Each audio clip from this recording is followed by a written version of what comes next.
So what word would best describe the beginning of this episode for the first 7 or 8 minutes? I'm thinking odd or maybe weird.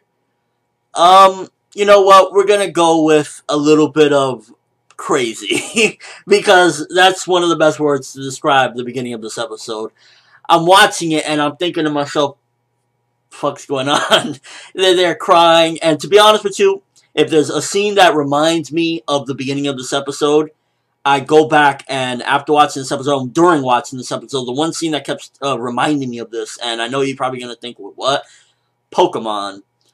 The first Mewtwo movie, the first movie in general of Pokemon, where Ash got struck by Mew and Mewtwo at the same time and turned into stone, and it took their tears. This is a little bit different and more complex and more well-written, of course, obviously, because at the end of the day, it's Pokemon.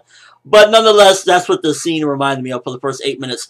Pokemon with a mixture of, like, weird shit, because in all honesty, it felt like a little bit of a yaoi sex scene, the way they were acting during this. And I guess that was just supposed to exhibit the process and how enriching it was. But to be honest with you, the beginning of this episode, a good chunk of it, I was just like, what the fuck is going on? And I really wasn't fond of it, to be honest with you. Like, I get the reasoning, and it makes sense. Totally makes sense. But it was definitely stretched out, like, 8 minutes of, like, moaning. And it's like, oh, the king! I was just like, come on, bro. What is this? Like, some anime get the beach episode. We get the moaning, threesome yaoi episode. Like, what the fuck is going on? But that's pretty much the only shortcoming in this episode, because once we finally get it, like, you know, that scene goes through, it resurrects the king and he's without memories now. That could be problematic to a certain degree in the sense that if he stays memoryless for the rest of the series or the remainder of the time that he's going to be around, then pretty much he's going to have no, like, all the character development that went into this character, all the, you know, complex emotions, the dual personalities, dual identities, all of that shit is for nothing because he's pretty much just going to be this empty shell of, like, you know, he's back to just being nothing but a killer.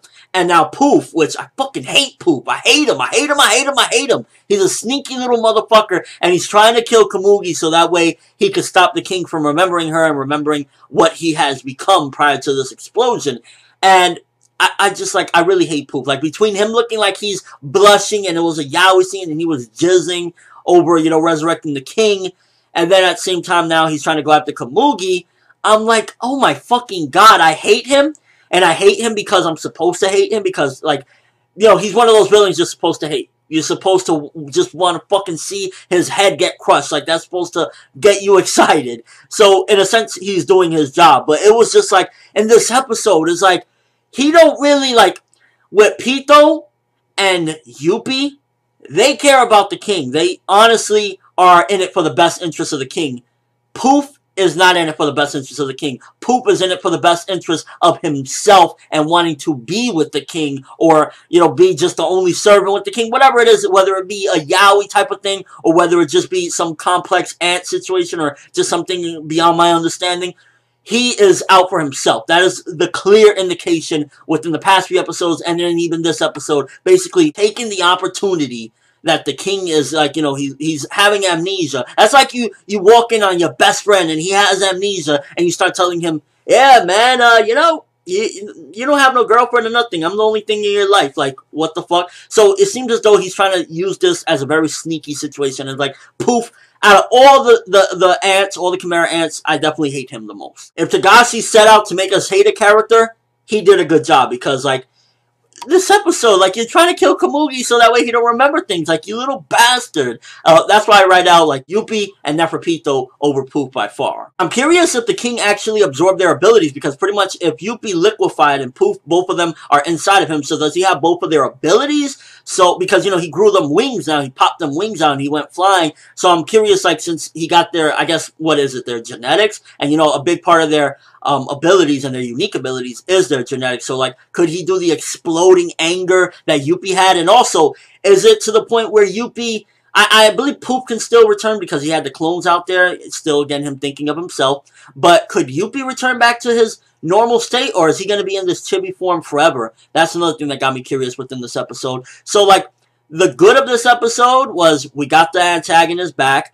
It almost feels like a sick, gut-wrenching feeling to find out that Netero threw his life away, and it almost feels for nothing because the king came back and he's more vicious than ever. So those are some of the interesting bits. Also, we have Poof trying to fucking take out Komugi, but that shot. Knuckle, man, throughout this arc, like, it started off with me not caring for Knuckle. I was just like, okay, whatever. And then after a certain point, I was kind of like, oh, he reminds me too much of Kuwabara. But, like, coming in, knocking Poof from the back, like, they're trying to hold their own. And right now, if the king gets to them, they're all fucked. Like, especially if the king absorbed, like, they were already fucked before anything. Let's put it clear. The king, you're fucked if he's coming for you. But then also, if he has Youpi and Poof's abilities to add on to his own abilities, the fuck you gonna do, bro? You ain't doing nothing. Like, there's nothing they could do. I like how he put his technique on Poof at this point. So they're trying. They're trying to survive. And judging from the preview, shit is gonna get real crazy based off the preview. As a whole with this episode, my only problem mainly, well, the two problems I have mainly, first of all, the ritual seemed a little too weird. It just seemed a little too out there. Like, it seemed like some yaoi scene. And also, the whole thing, if he indeed stays without his memories, then all the character development was out the window. So, as of right now, of, this episode, I can't say any further. I don't know if next week he's going to regain all his memories and just, like, start slaughtering everyone and saying, I love Komugi, and stand on a fucking Statue of Liberty dancing to Komugi, fucking, I don't know, playing Gungi. I don't know. But what I do know, as of right now, he doesn't have the character development that was very precious, and one of the amazing things about the character that made me think this is like top 10 villain material. So, hopefully those return. Hopefully those memories return. Hopefully Poof doesn't fucking have his way and kill Komugi before the king can get there. Because if he does, then the king, I don't think the king will get all of his memories back. And his whole persona will just probably be, once again, that of just a killer, just a simple killer ant. But overall, the progression was pretty awesome after that 8-minute mark. We got things going. We got things moving along. We got the antagonist back. And I'm just like, I'm really curious at this point. How the fuck do you stop a monster like that? How do you stop, like, one of the big things I was curious as well is with Youpi and Poof, because at this point, Youpi made that vow that pretty much he wasn't going to fight them, or, he was going to leave them alive at the very least with Knuckle and them, so how was that going to go down? And now with Youpi in this shrunken state, if he can't return, then he's an easy target for anybody that want to go. If Poof want to backstab him and say, I want the king all to myself, then he can get rid of him easily because he has his clones out there to revive him. So that's going to be an interesting bit. Overall, this episode, I'm in between a 6.5 to a 7 for this episode. It was anywhere from like a fine, like, up on the fine to like a good. So that's where I'm leaving it at. 6.5 to a 7. I can't really decide with this one because it was like, it was really good after the beginning, but then it still also has a problematic issue that the character development, that precious character development for this amazing king, godlike creature is hanging in the balance right now. So until we get that clarified, I'm 6.5 to 7. But let me know what you think of this episode. How did you feel about the resurrection of the king? Do you call BS on that? I mean, at the end of the day, these royal guards are strong creatures, and if they liquefied and gave him the, life force, I guess it makes sense.